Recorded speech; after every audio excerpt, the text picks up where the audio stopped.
सुप्रभात प्यारे विद्यार्थियों। एकलव्य अकादमी उच्च माध्यमिक विद्यालय प्रेमनगर पनाड़ रोड के तत्वाधान में चलाई जा रही ऑनलाइन क्लास में आपका हार्दिक स्वागत है। जैसा कि आपको विदित है कि हम जो कक्षा 10th की क्षितिज पुस्तक जो हमारी नियमित रूप से चल रही है, इसमें पहला पाठ हमने सूरदास का पढ़ चुके हैं, दूसरा पाठ तुलसीदास का और तीसरा पाठ सेनापति और सेनापति का जो काव्य शीर्षक है ऋतु वर्णन। सेनापति का काव्य शीर्षक का क्या नाम है? ऋतु वर्णन। उसके बारे में हम पढ़ रहे हैं। तो इससे पहले सेनापति का जीवन परिचय और ऋतु वर्णन के दो पद हमने पढ़े। कल दो पद पढ़े, उसमें पहले पद में तो था बसंत ऋतु का आगमन एक राजा की भांति होता है। बसंत ऋतु किस प्रकार सज धज करके आता है, जिस प्रकार एक राजा पूरे लाव लश्कर के साथ रणभूमि में या कहीं समारोह में जाता है, किस प्रतिक्रिया या किस प्रकार वो तैयार होकर जाता है, उसी प्रकार बसंत ऋतु इस प्रकृति में उसका आगमन होता है। चारों तरफ कोयले हैं, तोते हैं, मधुर स्वर में गुंजायमान स्वर करने लगते हैं, भंवरे गुनगुनाते हैं, चारों तरफ पुष्पों की सुंदर खुशबू नजर आती है। तो इस प्रकार होता है। और दूसरे पद में हमने पढ़ा सलेस अलंकार के माध्यम से शीत एक पद का ग्रीष्म ऋतु में और बरसात ऋतु में किस प्रकार दोनों में वर्णन किया था। ग्रीष्म ऋतु और बरसात ऋतु में किस प्रकार उस दो का सलेस अलंकार के माध्यम से वर्णन है। तो आज हम तीसरा पद पढ़ने जा रहे हैं। इसमें ऋतुओं का वर्णन है। तो पहले पद में तो बसंत ऋतु का वर्णन आ गया, दूसरे पद में ग्रीष्म ऋतु और बरसात ऋतु का वर्णन किया गया है। तीसरा पद देखिए, 10 पेज नंबर 10 है। तीसरा पद देखिए, दामिनी दमक सूर्यचाप की चमक श्याम घटा की चमक अति घोर घनघोर है, कोकिला कलापी कल पूजत है जित तित, सिकरत शीतल समीर की जकोर है, सेनापति आवन कयो है मन भावन सु, लाग्यो तरसावन वीरे जुर जोरते, आयो सबकी सावन मदन सर सावन, लगियो है पर सावन सलील चम ओरते। इसका अर्थ का अभी तो आपको कुछ पता नहीं चला होगा, लेकिन मैं इनका हिंदी अनुवाद कर रहा हूँ। ब्रज भाषा है और अच्छा इसमें वर्षा ऋतु का आगमन का वर्णन किया जा रहा है। एक पंक्ति देकर पूछ लिया जाता है कि इसमें किस ऋतु का वर्णन है? वर्षा ऋतु का वर्णन है। वर्षा ऋतु के आगमन का वर्णन क्या हुआ है? इसका प्रश्न क्या होगा? वर्षा ऋतु के आगमन का वर्णन है। वर्षा ऋतु के आगमन का वर्णन। वर्षा ऋतु प्रकृति में आ रही है और उसका किस प्रकार वर्णन है। देखिए, दामिनी का मतलब होता है बिजली। बिजली चमकती है ना, तो वही बिजली। दामिनी का मतलब बिजली। दमक का मतलब होता है चमकना। किस ऋतु में बिजलियां चमकती है? वर्षा ऋतु में चमकती है ना। सूर्यचाप का मतलब होता है इंद्रधनुष। सूर्यचाप का मतलब क्या होता है? इंद्रधनुष। सूर्यचाप यानी इंद्रधनुष। दामिनी यानी बिजली, दमक यानी चमकना, सूर्यचाप यानी इंद्र की चमक यानी चमकना, श्याम यानी काले, श्याम घटा यानी काले रंग की बादलों में जो घटा है, श्याम घटा की चमक अति घोर घनघोर है। घोर अति घनघोर भयंकर तरीके से बादलों के जो काले काले बादल है उनकी घटाएं गर्जना कर रही है। तो इस पंक्ति का अर्थ है, इस दोनों पंक्तियों का अर्थ है कि इस प्रकृति में वर्षा ऋतु के आगमन से चारों ओर बिजलियां चमक रही है, इंद्रधनुष भी चमकता हुआ शोभायमान हो रहा है और काले काले बादलों की घटाएं भयंकर तरीके से गर्जना करते हुए चमक रही है, अर्थात बरसात हो रही है। ना घटा की चमक अति घोर घनघोर। झमक का मतलब क्या होता है? बरसना। झमक यानी क्या मतलब होता है? बरसना। झमक का मतलब होता है बरसना। वर्षा ऋतु का वर्णन किया गया है। चारों तरफ बिजलियां चमक रही है, इंद्रधनुष भी चमकता हुआ शोभित हो रहा है और काले काले बादलों की घटाएं अत्यधिक गर्जना करती हुई बरस रही है। ऐसा किस ऋतु में होता है? वर्षा ऋतु में। बोर्ड में ऐसा पूछ लिया जाता है, पूछा भी है इससे पहले। एक पंक्ति दे दी जाती है कि दामिनी दबक सूरचाप की चमक, श्याम घटा की चमक, अति घनघोर में किस ऋतु का वर्णन किया गया है? एक नंबर का सवाल पूछ लिया जाता तो वर्षा ऋतु। आगे देखिए, कोकिला कलापी कल पूजित है जित तित। कोकिला यानी कोयल, कलापी का मतलब होता है मोर, कल पूजित यानी मधुर स्वर गुंजायमान करती है, मधुर स्वर में वो गाते हैं। जित तित का मतलब होता है इधर उधर। और इस प्राकृतिक सुंदरता में वर्षा ऋतु का सुंदर वर्णन हो रहा है और इस वर्णन में कोयल और मोर अपने मधुर स्वर में गीत गा रहे हैं, अर्थात अपने स्वर में मस्त है, धुन में मस्त है। लेकिन कोकिल कलापी कल पूजते यानी पूछते हैं, अपने स्वर का गुंजायमान करते हैं इधर उधर। कौन? कोयल और मोर। सिक्कर, सिक्कर होता है जल की बूंदे। सिक्कर का मतलब क्या होता है? जल की बूंदे। शिखर ते शीतल, शीतल का मतलब होता है ठंडी। समीर, समीर का मतलब हवा की जकोरत है। अब देखिए, वर्षा हो रही है तो वर्षा होने की वजह से जो इस प्रकृति में जो हवा चल रही है वो हवा भी कैसी हो गई? ठंडी हो गई। तो जब वो शरीर पर लगती है तो शरीर अत्यधिक झकझोर होता है, कंपन भी महसूस होती है। तो लिखा शिखर ते शीतल समीर की जकोरत, यानी जब इस वर्षा ऋतु में जो पवनें चल रही है, जो हवा चल रही है वो अत्यधिक ठंडी हो जाती है और ठंडी होने की वजह से हमारे शरीर पर लगती है तो अत्यधिक शरीर कंपायमान होता है, झकझोर कर रही है, हमारे शरीर को झकझोर रही है। सेनापति आवन कहियो है मन भावन सु।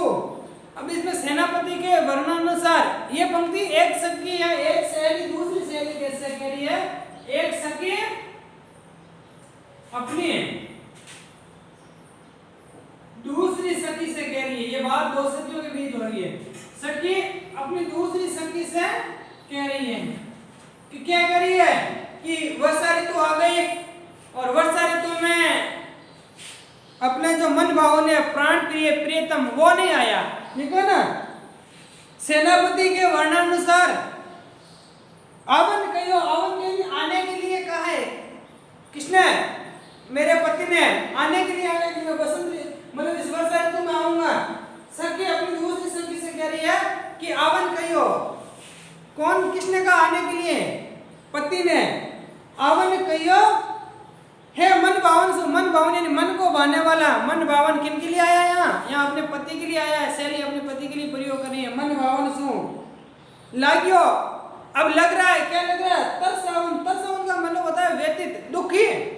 विरह जोर यानी विरह का जोर, वियोग की अवस्था उनको सखी को तड़पा रही है। लिखा देखो, आयो सखी सावन मदन सरसावन। मदन, मदन का मतलब होता है कामदेव और सरसावन का मतलब काम भावना उदित हो रही है इस वर्षा की ऋतु में सखी, क्योंकि उनका प्रियतम पास नहीं है। और ये कामदेव का महीना कहा जाता है। वर्षा ऋतु किसका महीना कहा जाता है? कामदेव का। ऊपर से वापस देखिए, सेनापति आवन कहियो यानी सेनापति के वर्णानुसार एक सखी दूसरी सखी से कह रही है कि मेरा प्रियतम इस वसंत ऋतु में आने के लिए कहा है लेकिन अभी तक आया नहीं, और नहीं आने की वजह से मेरा वीर्य रूपी ज्वर है वो बढ़ गया है। लागू तरसम, अब मैं ज्यादा दुखी हूँ, ज्यादा व्यतीत हूँ, मेरी काम भावना है वो उद्दीप्त हो रही है। आयो सखी सावन, सावन का महीना आ गया। ये सावन, सावन में ही बरसात होती है ना ज्यादा। मदन सरसावन यानी कामदेव का महीना, कामदेव की सरसता जिस प्रकार बढ़ती है उसी प्रकार मेरी भी सरसता बढ़ रही है। लगियो है बरसावन, लगियो यानी लग गया। बरसावन, बरसावन का मतलब बरसना। सलील, सलील किसका मतलब होता है? पानी। चौ और ते, चारों ओर इस सावन के महीने में वर्षा हो रही है, चारों तरफ पानी पानी हो गया, पानी बरस रहा है। सलील चौ और यानी पानी, चारों ओर पानी पानी हो गया। तो ये इसका वर्णन था। अब इसमें देखिए वियोग श्रृंगार का प्रयोग किया गया है। कौन सा श्रृंगार? वियोग। आपको पता ही है वियोग श्रृंगार का वर्णन कहाँ पर होता है? वियोग श्रृंगार का प्रयोग वहां पर होता है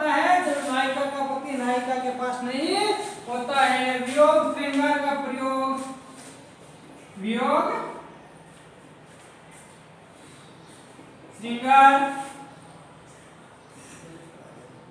ब्रज भाषा का प्रयोग, अनुप्रास, यमक।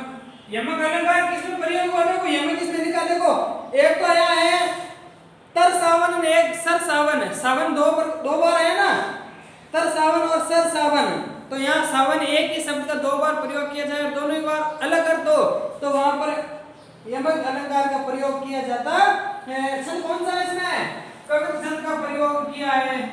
कविता छंद, क्योंकि सेनापति ने ग्रंथ लिखी थी ना कविता रत्नाकर, तो कविता छंद का प्रयोग, वियोग, श्रृंगार, ब्रज भाषा, अनुप्रास, यमक अलंकार, कविता छंद का प्रयोग।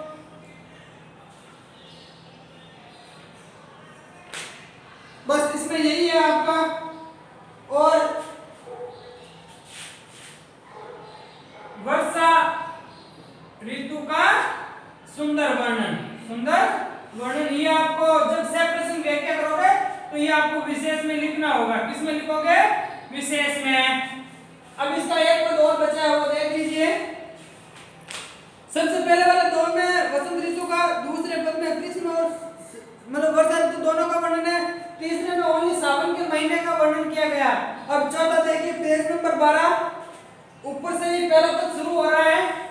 ये गत वर्ष यानी इससे जो पहले वाली से परीक्षा में एग्जाम की बोर्ड में पूछा गया था 6 नंबर का सवाल, ये शीत वाला प्रबल वाला सेनापति, ये 6 नंबर का सवाल। ऐसा सवाल आपके हर प्रकार से आता है, किसी भी प्रकार से आपको तो इनको कंटेस्ट करना ही होगा। तो देखिए इसमें शिशिर ऋतु का वर्णन किया गया है। शिशिर पक्का आएगा सवाल कि कौन सी ऋतु का वर्णन किया गया है, छोटा सवाल। शिशिर ऋतु का वर्णन, शिशिर किस ऋतु को कहते हैं? शिशिर ऋतु का वर्णन, शिशिर शीत ऋतु को कहते हैं, शीत ऋतु को ही शिशिर ऋतु कहते हैं। तो इसका प्रश्न लिखने की बात की जाए, शीत ऋतु या शीत ऋतु का आगमन किस प्रकार होता है? शीत ऋतु का आगमन होता है तो क्या क्या प्रतिक्रिया होती है? गर्मी लगेगी या सर्दी? सर्दी लगेगी तो क्या क्या उपाय करोगे, क्या क्या प्रतिक्रिया होगी, वो हम देखेंगे। तो देखिए शीत को प्रबल सेनापति कोपी चढ़ियो दल, निबल अनल गयो सूरी सिराई के, हिम के समीर तेई बरसे विषमतीर, रही में गरम बोन कोनन में जाई के, धूम नैन में लोग आगे पर गिरे, हिये सो लगाई रे नेक सुलगाई के, मानो बीत जानी माँ शीत ते पसारी पानी, छतिया की छां रखियो पाउक छिपाई के। कितनी सुंदर पंक्तियां दी गई है, वर्ष भाषा का प्रयोग किया गया है। लिखा देखो शीत, शीत का मतलब होता है अत्यधिक सर्दी पड़ना। शीत को प्रबल, प्रबल प्रबल का मतलब होता है, आप देखो शीत ऋतु का प्रबल आक्रमण हो रहा है, शीत ऋतु आ रही है, शीत ऋतु प्रबल सेनापति, सेनापति जो लिखने वाला है पंक्तियां आने के बाद पता चल जाता है। अगर ये पद आए तो आपको पता चल जाएगा कि सेनापति के द्वारा लिखी हुई है।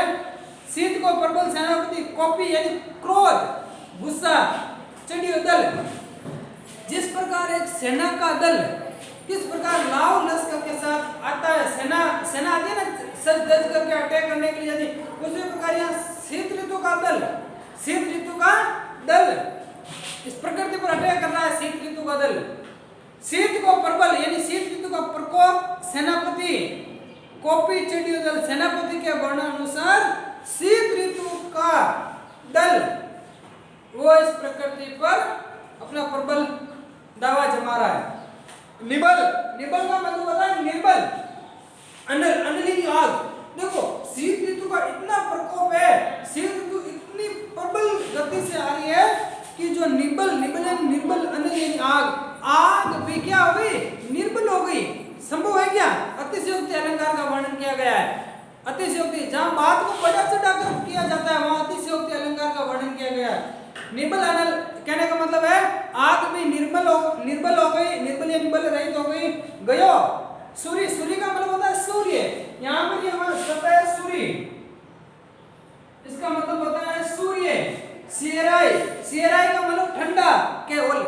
ये क्या कह रहा है कि जो आग इस शीत ऋतु के प्रभाव से सूर्य भी ठंडा पड़ गया, यानी उनका भी ताप हम सहन करने की कैपेसिटी आ गई हमारे अंदर। संभव है क्या? सूर्य को भी ठंडा पड़ता है क्या? नहीं, अतिशयोक्ति अलंकार है। तो इसमें इतना भयंकर तरीके से शीत ऋतु का प्रभाव है कि कि आग भी निर्बल हो गई और सूर्य भी ठंडा पड़ गया। हिम के समीर, हिम यानी बर्फ, के समीर यानी हवा, ठंडी हवाएं, तेई बरसे यानी लगने पर, विषम यानी नोकदार या पेने या तीखे तीर। अब जो शीत ऋतु में जो हवा चल रही है ना ठंडी ठंडी, वो जब हमारा शरीर के ऊपर लगती है ना तो ऐसे लग रहा है कि कोई पेने तीर या नोकदार तीर चुभो रहे हैं हमारे शरीर में। इतने भयंकर तरीके से कष्ट या व्यतीत हमें हो रहा है। कैसे लग रहा है तीर, जो शीतल ठंडी हवाएं हैं वो भयंकर पेने तीरों के समान लग रही है। रही के गरम, गरम का मतलब होता है गर्मी। भवन का मतलब होता है भवन, महल, कोने में के जाएगी। ये क्या कह रहा है कि शीत ऋतु का इतना प्रकोप है कि गर्मी भी कहीं भवन के कोने में जाकर छिप गई। गर्मी कहाँ चली गई, भवन के कोने में जाकर छिप गई।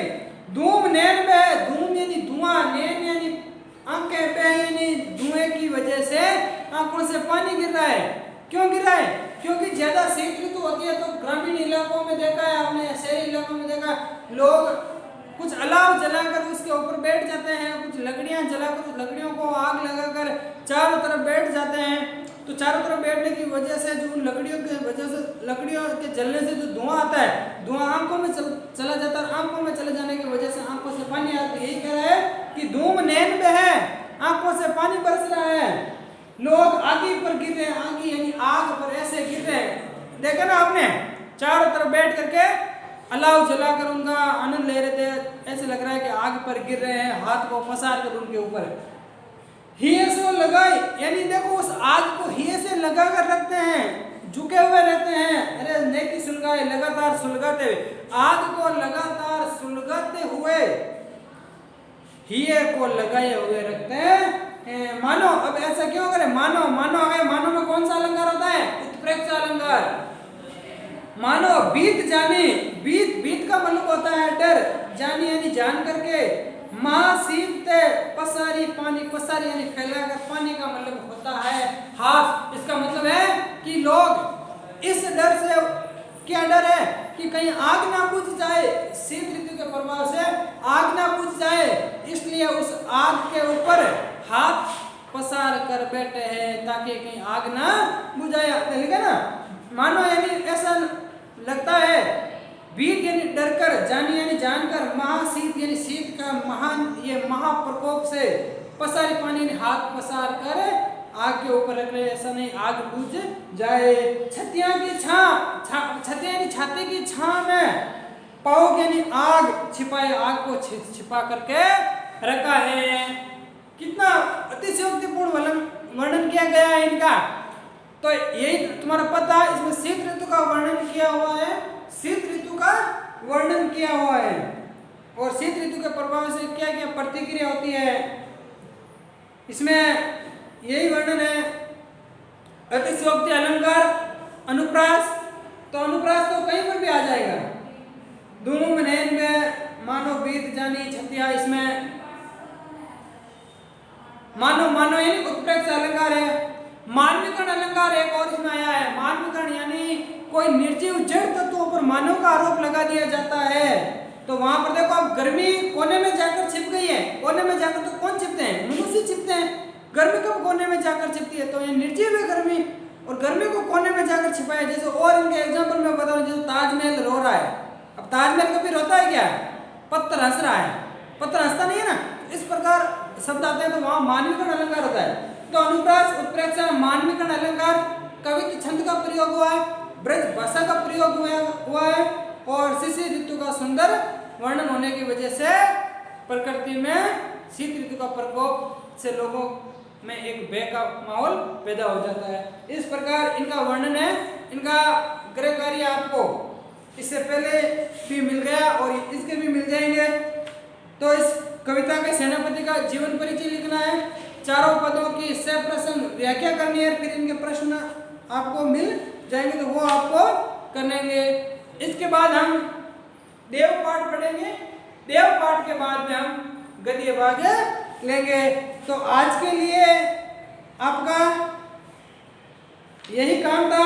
इन दोनों पदों को आप याद कर लेना। धन्यवाद।